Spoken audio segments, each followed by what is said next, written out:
Alright, so I'm overdue for 1,000 sub special, and this is more or less going to be story time with Panda.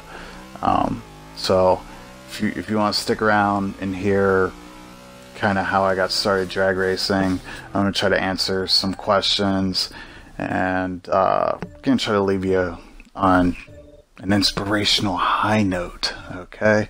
So, first things first. A lot of Forza drag racers like to ask questions like, who do you know? Who do you tune with? You know, who did you used to race with? Back on Motorsport 3, I really just played with my roommates. Like, we would circuit race, we did cat and mouse, shit like that. I was enlisted in active duty when Forza 4 came out, and when I got out of the army, gaming really wasn't a big priority. Me and my roommates, we had an Xbox, but it was for like Madden and couch co-ops. We didn't have Xbox Live. I missed out on the whole Forza 4 scene. Okay.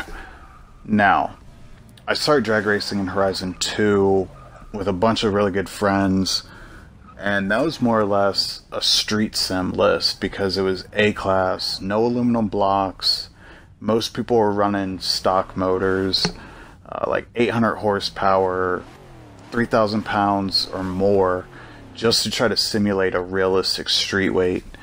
And just so you know how slow that list was, I made it to number 1 in a 73 Trans Am on stock motor. So,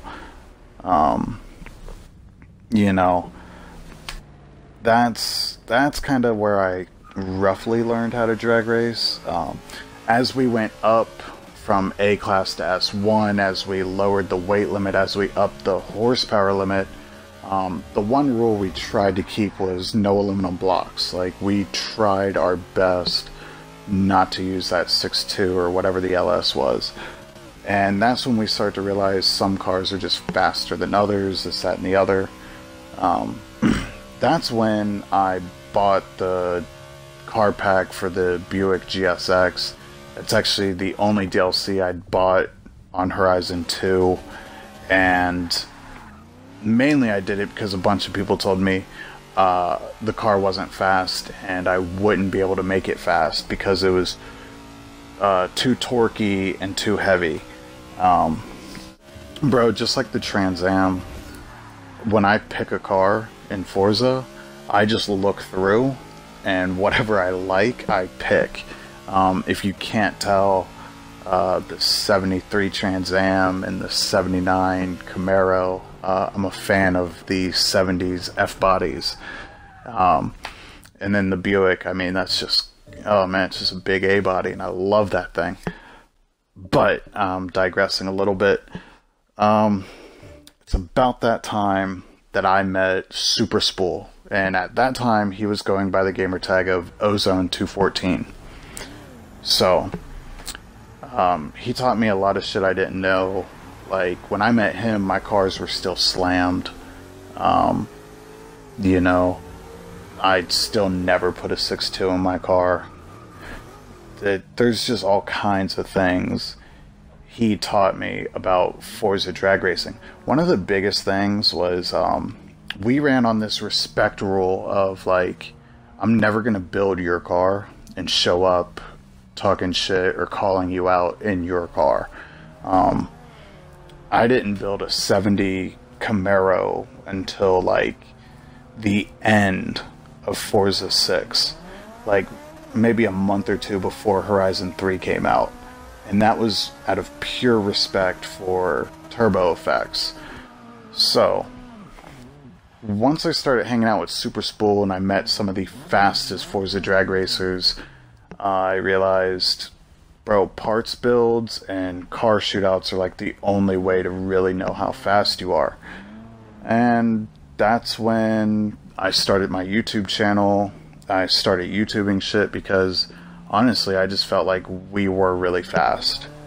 And I was trying to meet more people to race so we could see how fast we were, because the one cool thing about my group was we didn't get down on racing each other all the time. Like, we woke up, we got online, and it was about tuning together. It was about testing together. and then going into public lobbies or finding something on a forum, finding a place to race together. But ultimately that group was faced with really hard decision of, do we start doing the cheese shit we need to do to keep up with the fastest Forza drag racers? And by that I mean like brake boosting, clutch slipping, layout 9, all that good stuff. And ultimately that's what led that group to splitting up. But I want to make this really clear. I'm still really close with those core 4 or 5 people that I started drag racing with. You know, we're on a first name basis. They have my cell phone number. They know how to get a hold of me. And honestly, that's why I keep doing it, because some of the coolest people I've ever known, I met through Forza. You know, I love reading the messages and the comments some of you guys send me. And to be perfectly honest, none of us are going pro being Forza drag racers. If you're on these Facebook pages or the Forza forums and you're busting everyone's ass and you're the fastest guy out here in this or that car, bro, there's no MLG leaderboard for us. There's no esport for us. This is literally a community based on reputation and bragging rights. And I mean, it's cool. I get it. I get it, bro. There are days when I'm a little cunt too, and I'm just like, I'm fast as fuck, boy. But it doesn't matter, alright? Because at the end of the day, you're just a little shit stirrer talking shit. And, you know, it's a broken game. I'm sorry to say, I'm not gonna lie, we have to make all these rules for ourselves and each other because the game is so broken. You know, if Call of Duty was this broken, there wouldn't be so many Call of Duty clans, and there wouldn't be MLG status. So sometimes for me, I just need that little reality check, and these public lobbies are the best thing I can do. I mean, like I said, I love talking to you guys. The support's amazing. I didn't grow this channel to 1,000. We did.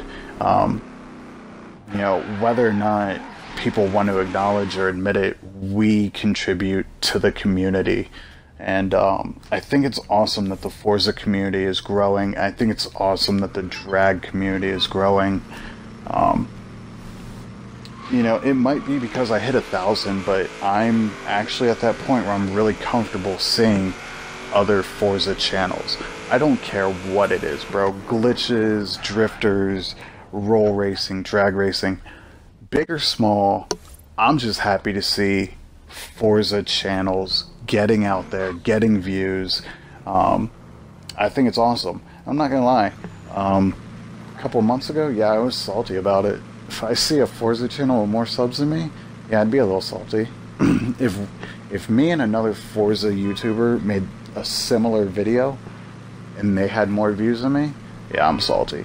But lately, I've just hanging out with real fans, real subs, supporters, and just chill people. It's really humbled me back to that point where it's like, you know, I just enjoy drag racing. I just enjoy meeting people, talking to people, and hanging out, man. So that is really what's going to lead me to, I'm going to set up more lobbies. But we're going to do it my way, because like I've always said, fast is fast, slow is slow. And I don't want to just stage this, that, or the other, a list, or whatever. I want to make a real, genuine, legit competition, but I want it to be chill, laid back, still competitive. By all means, bring your best. Fast is fast, slow is slow. We're doing big things here. We're going to keep doing big things here.